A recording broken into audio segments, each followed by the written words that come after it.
Hi, folks. Welcome to another episode of Filmstudy. This is Ken McCusick.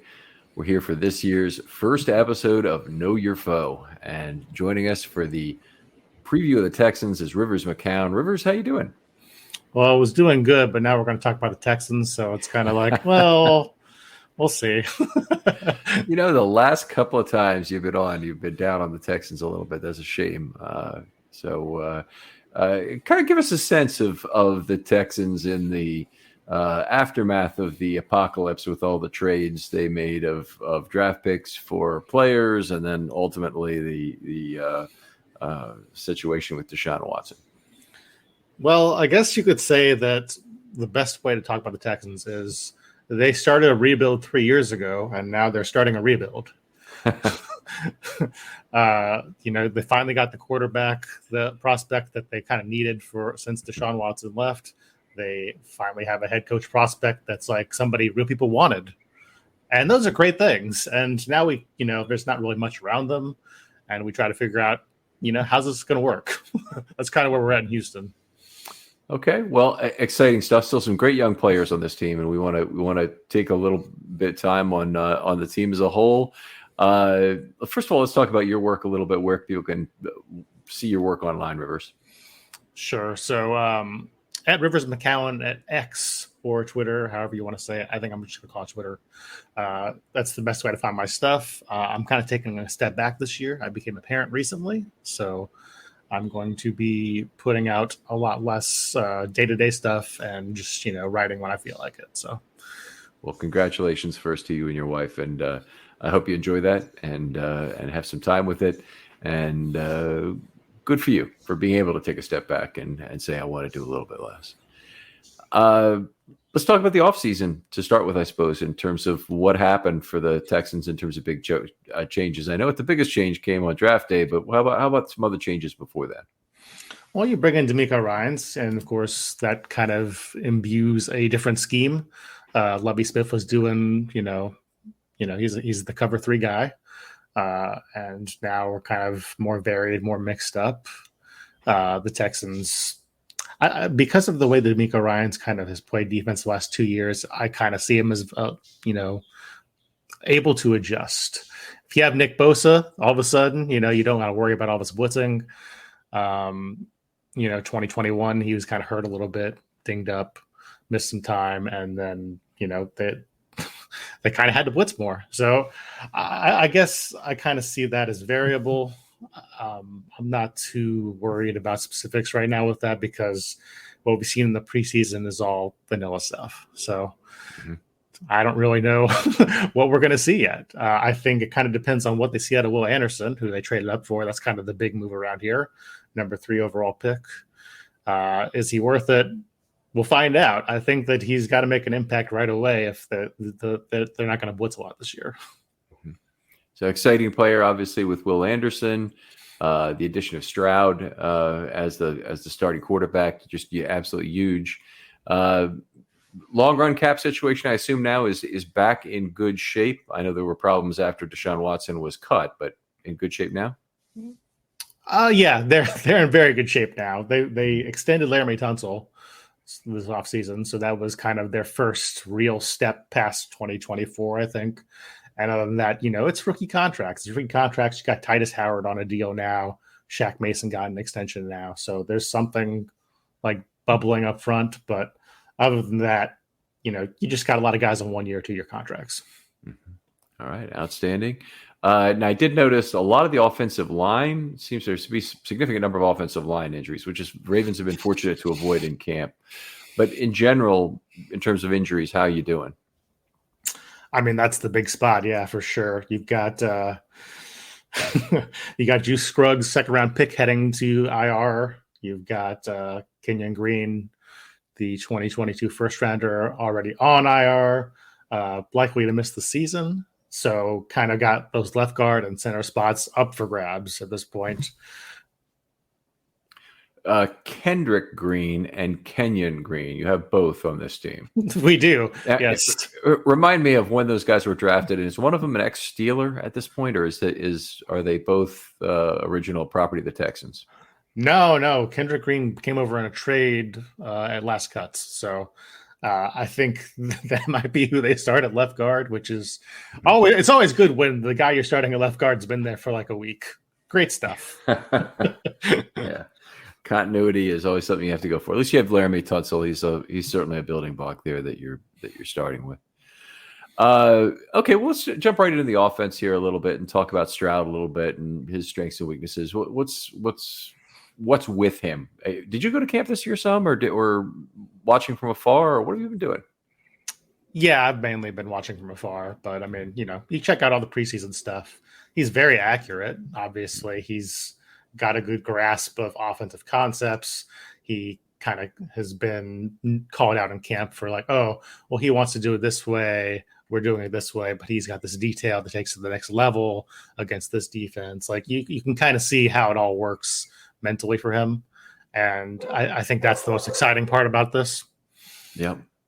Go ahead. I was just going to say there's a big conflict, I will say, small conflict, with a new offensive coordinator, Todd Monken, that he wants Lamar Jackson to learn the offense better. And whether or not he was going to do it for the regular season, he was trying to get Lamar Jackson to play without a wristband so he would learn the offense and the terminology, relay it in the huddle better without just parroting words off a wristband. Mm-hmm. And he didn't think you would learn it that way. So there was a tiny amount of controversy around that, which I think is fairly small, other than the philosophical difference that may be there. Is that Lamar and he may come to conflict because of structure and things like that. But it sounds like your problem is just the opposite. That if it's a question of Stroud's preparedness, that you're telling me that doesn't really seem to be a problem with the Texans. No, I think they're still kind of working out, though, because Bobby Slowick is a first-time OC as well. Like, who has to hold whose hand, who is in charge of setting protections, that sort of thing. And you kind of saw in the preseason there were some moments where you're like, shouldn't Stroud be able to move that slide to the right when he's got 3 overloads on that side or whatever? So, yeah, I mean, they're still working that out. I think if you're a Ravens fan, this is a good time to catch the Texans because they're still kind of trying to figure out who they are on offense. Mm-hmm. All right. Well, that's good to hear. The Ravens, of course, most people know are the biggest favorite in Week 1. I'm not sure I really love that, but it always seems like a little of a trappy game to me. But Harbaugh's been pretty good at winning those. Yeah, Texans won 1-0-1 in their last 2 Week 1 games. That's their Super Bowl. No, we don't want that. Okay. So you talked a little bit about the offensive line before and a couple of positions. Let's kind of go through each from left tackle on over in terms of who's the starter and some of the things that have either gone right or wrong so far. Sure. So Tunsil, obviously, kind of all-pro guy.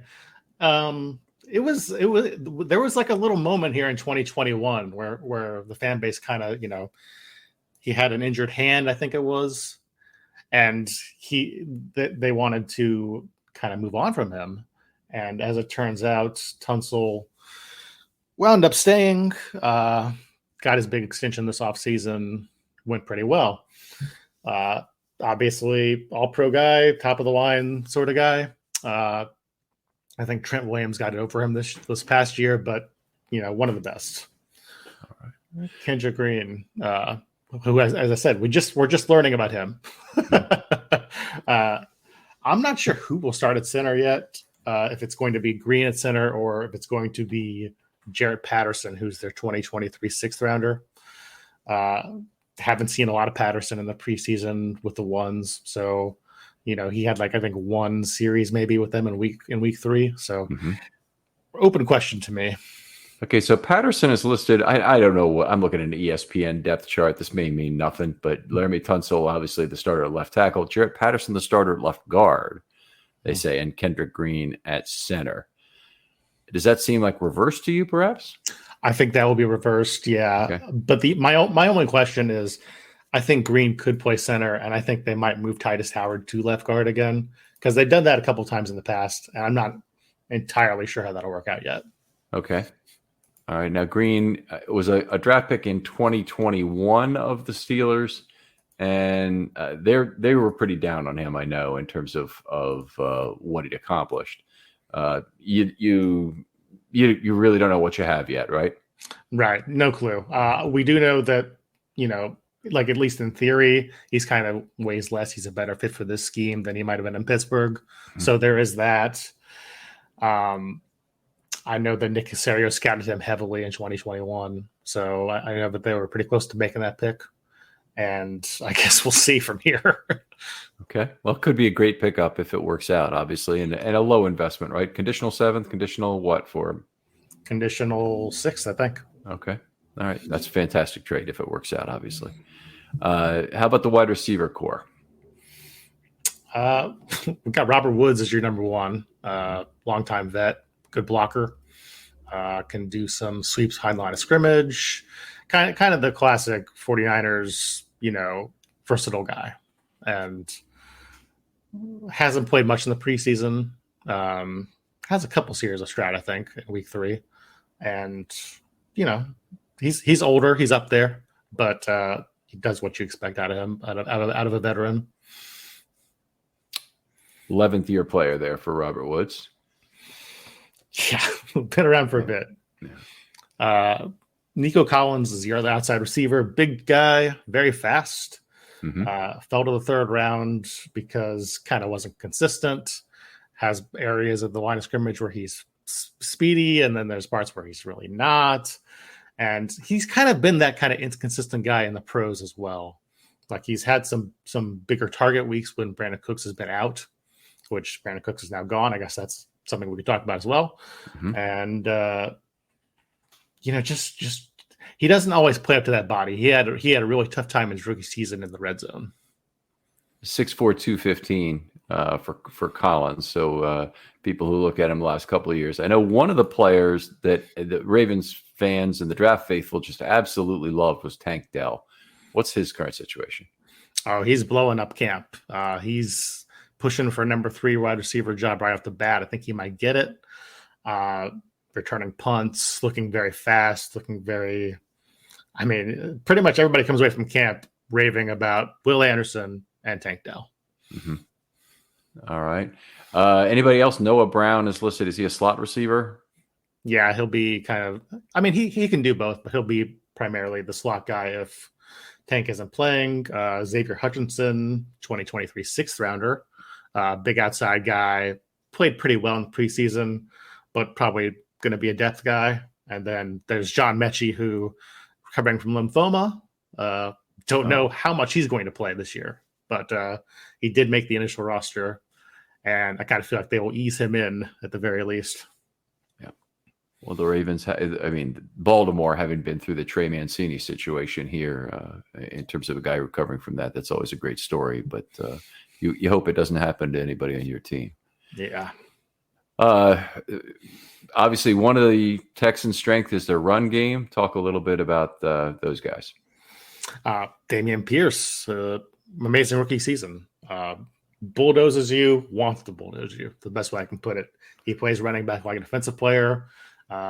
If he's on your team, you love to see it. And if if you're sick of Derrick Henry bowling over your guys, then this is a running back who you're also not going to enjoy.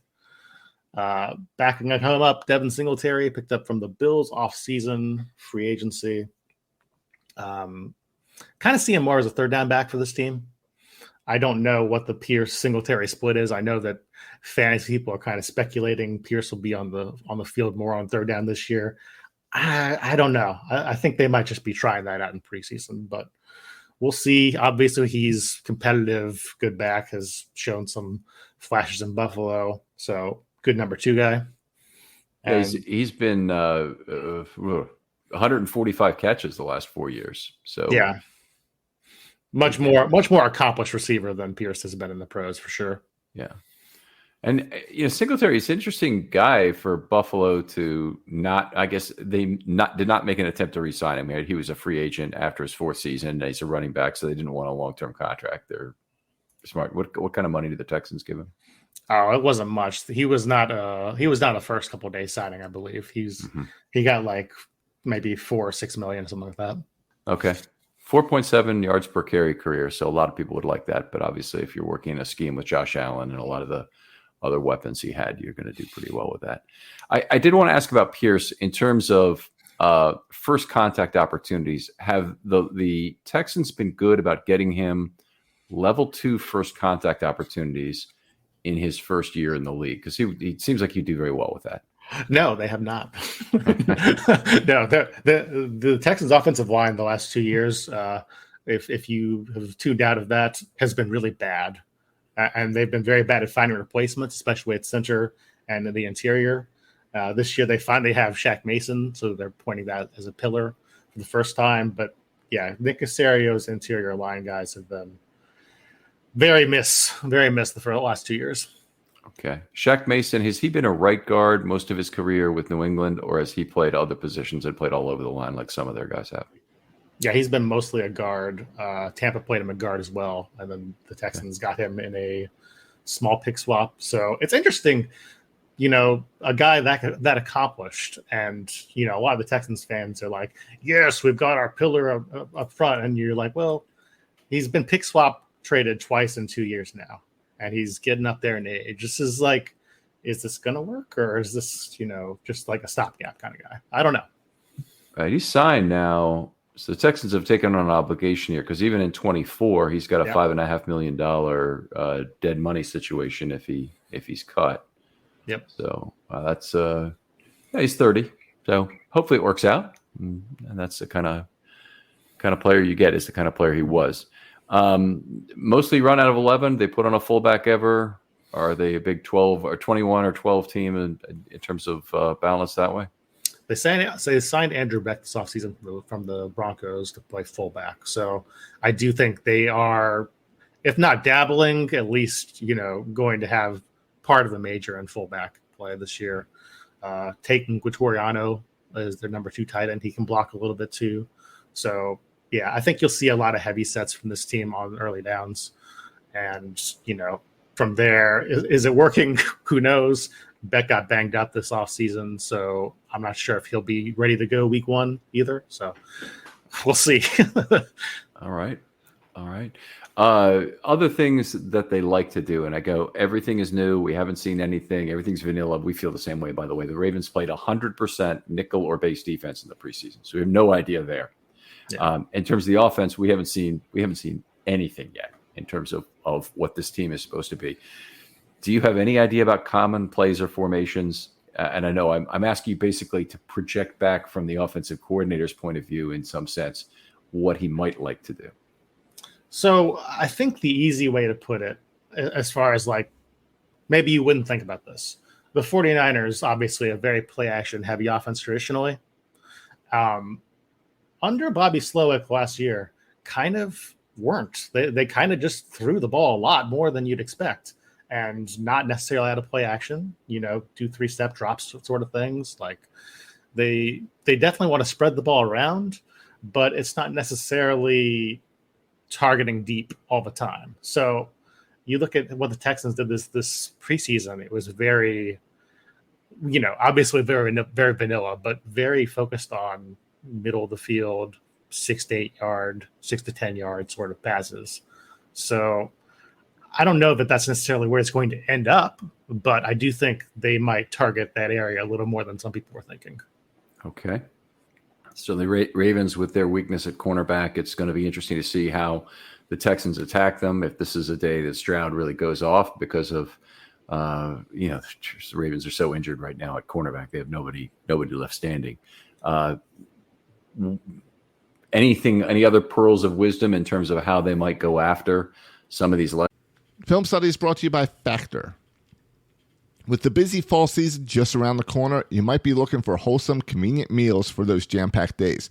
Factor, America's #1 ready-to-eat meal kit, can help you fuel up fast with chef-prepared, dietitian-approved, ready-to-eat meals delivered straight to your door. You'll save time, eat well, and stay on track with your healthy lifestyle. Factor's fresh, never frozen meals are ready in just 2 minutes, so all you have to do is heat and enjoy. Then get back to crushing your goals. Refresh your healthy habits without missing a beat.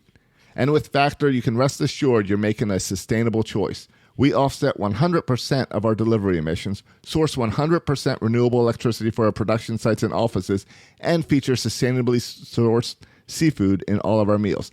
This August, get Factor and enjoy eating well without the hassle. Simply choose your meals and enjoy fresh, flavor-packed meals delivered to your door and ready in just 2 minutes. No prep, no mess.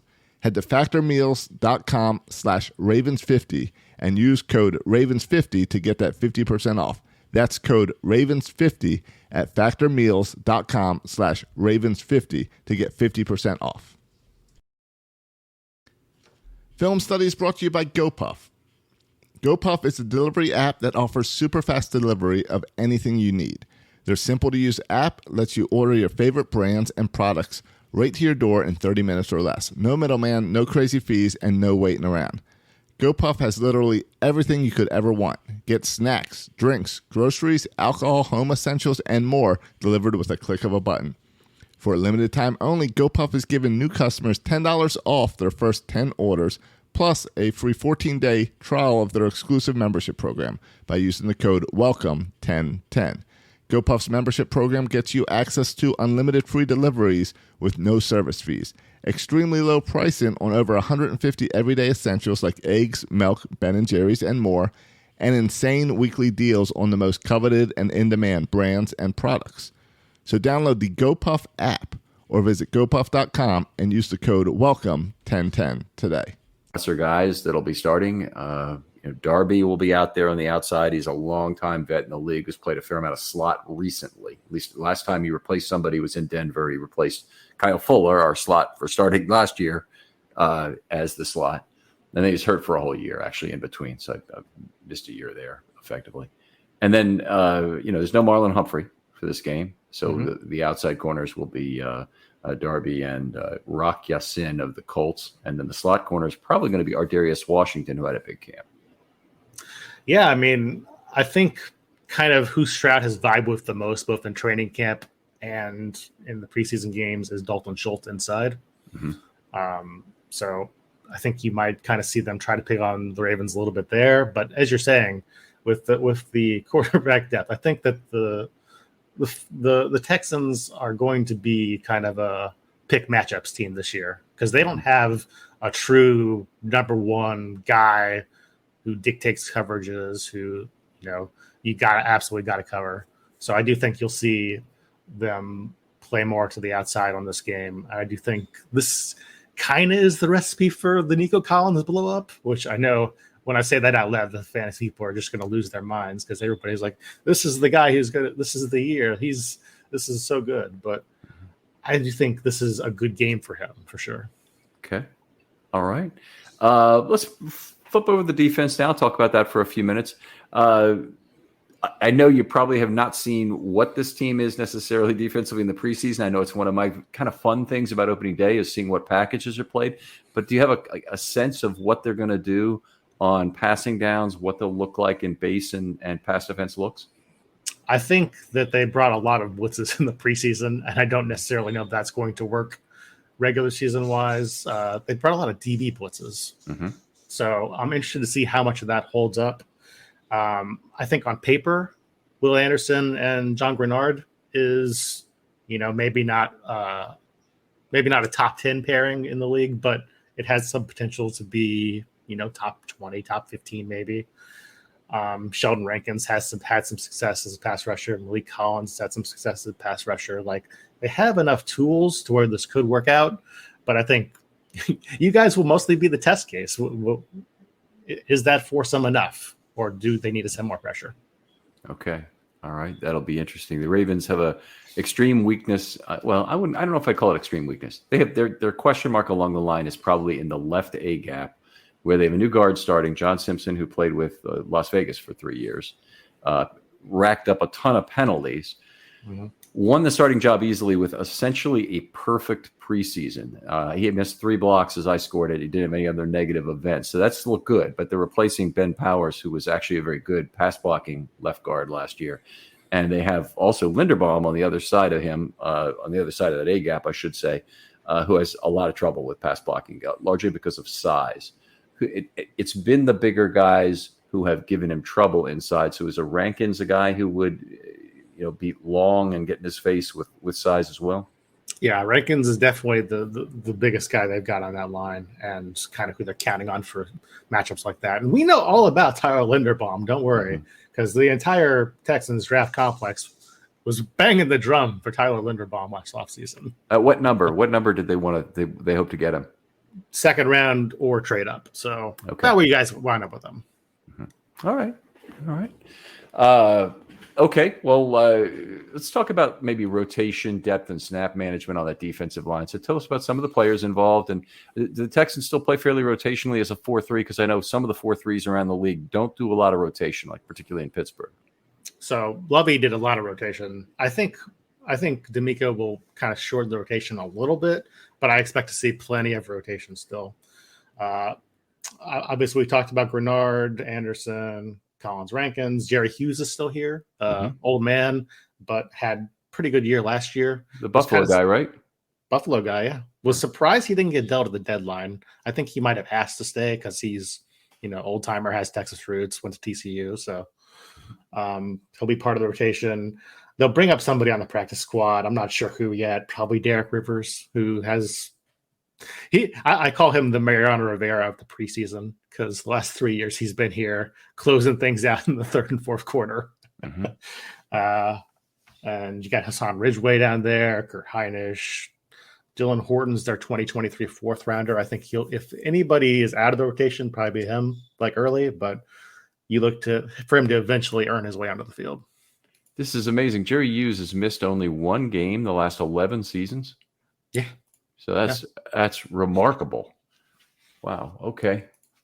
That kind of durability has a lot of value in of itself.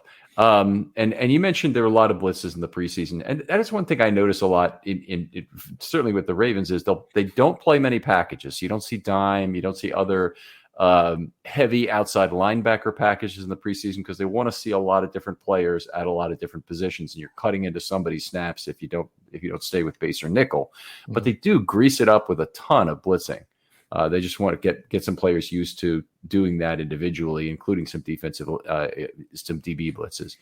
But again, I guess we don't really know coming to this first season with all these new toys in the Texans cupboard how it'll go.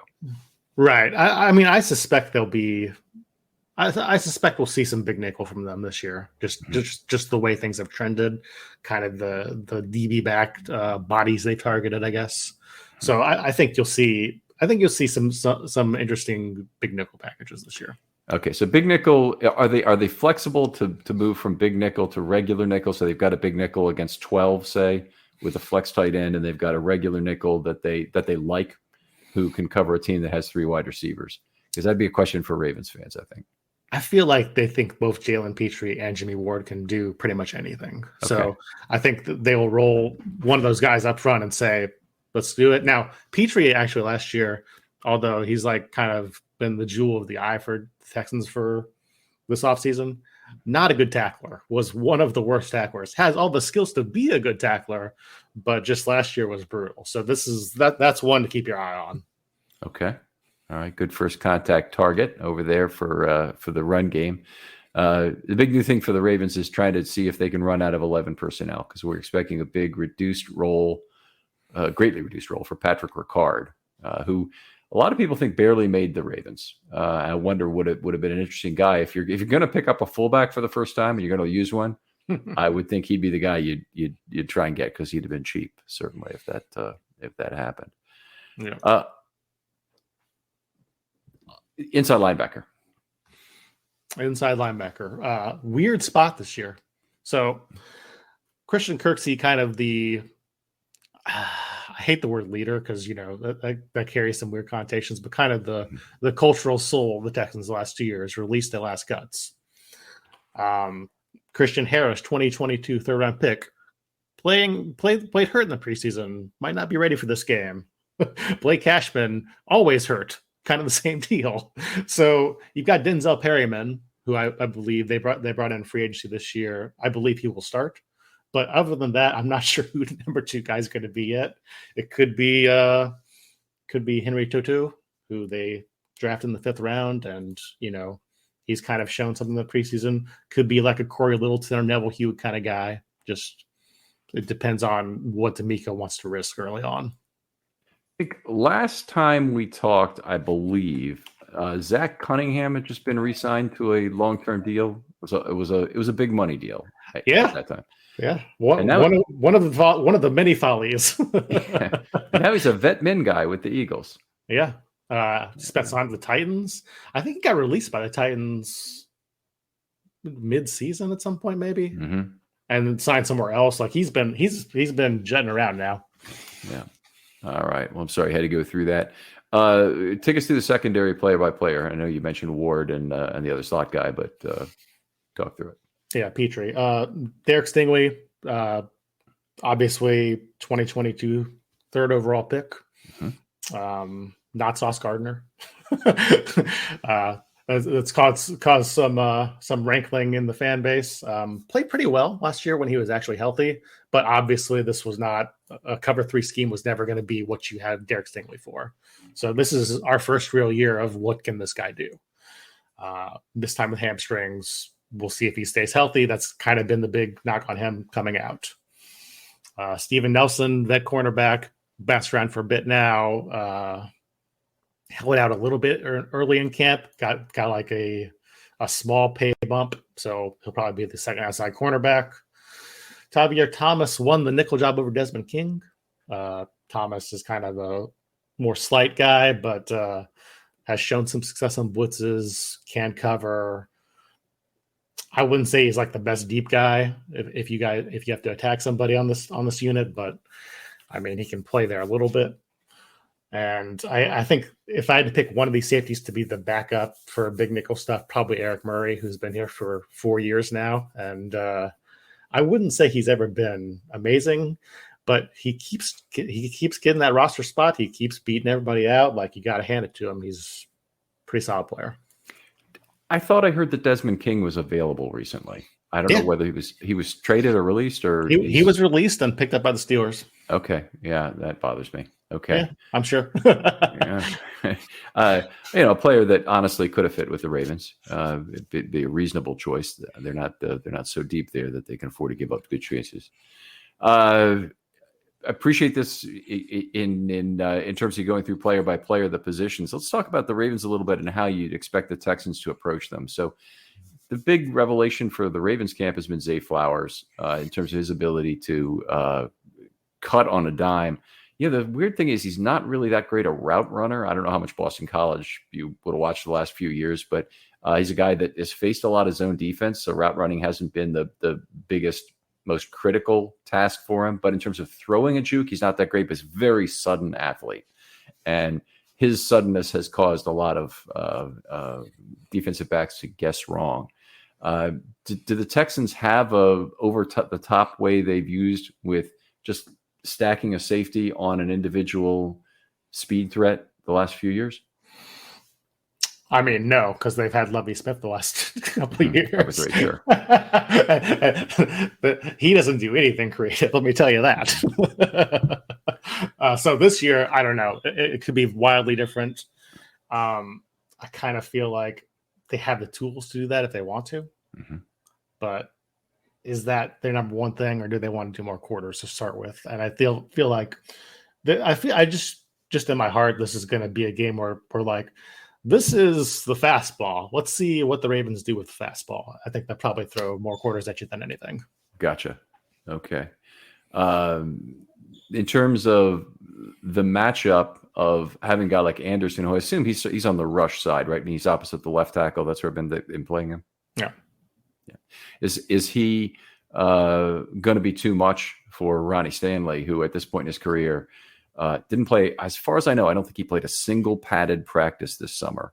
He didn't play against the Commanders in the padded practice, didn't take any snaps in the game, and he's had a ton of vet days off where they're just, I've never seen them bubble wrap a player the way they have here. And I know there's not a lot for him to learn on a football field still about playing left tackle, but he also hasn't been out there too much.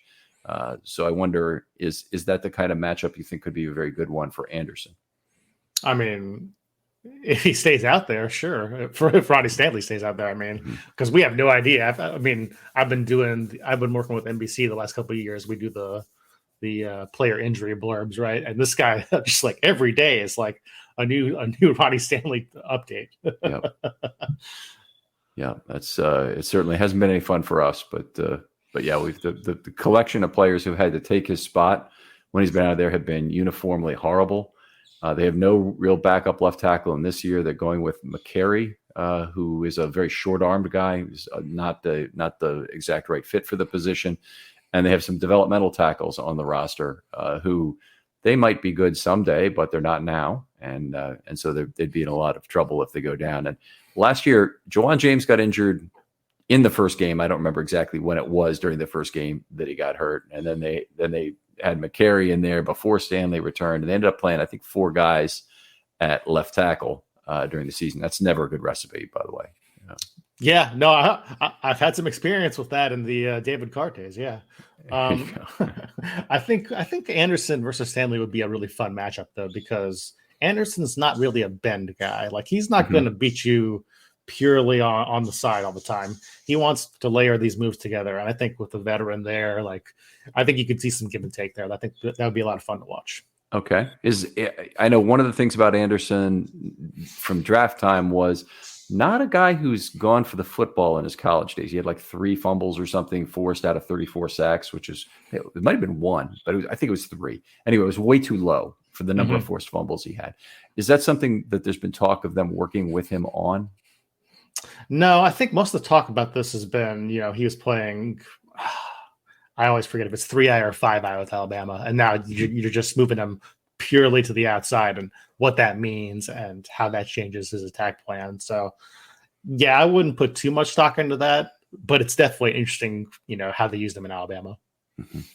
All right. Maybe pick one player, maybe on offense, one player on defense, who you think matches up well against the Ravens. All right. Well, gave you Nico earlier. I'm going to stick with Nico. Nico Collins is, attacking those cornerbacks. I think it's probably the best thing the Texans have. It's going to be hit or miss because that's kind of how he is. But I think that's your best chance if you're a Texans fan. You're like, I want the game plan to go through Nico Collins. Defensively, man,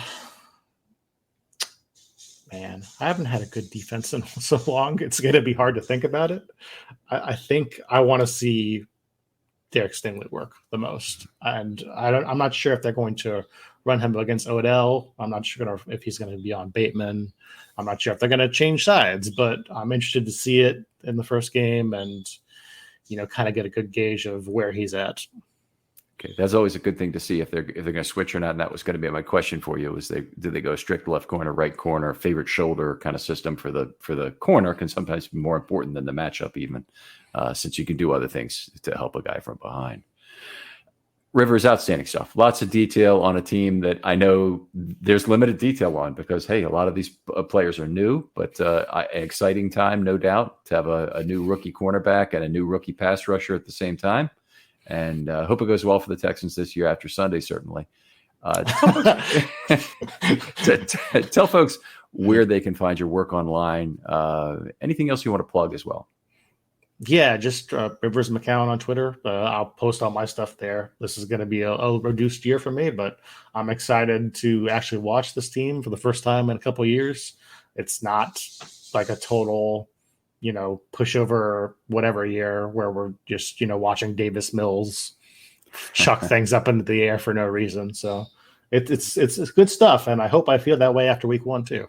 How do you feel in the post Watson era about his success in Cleveland? Would you rather just see him fail there, as we would, certainly Baltimore fans, or would you rather see him do well and find himself again and get on his feet?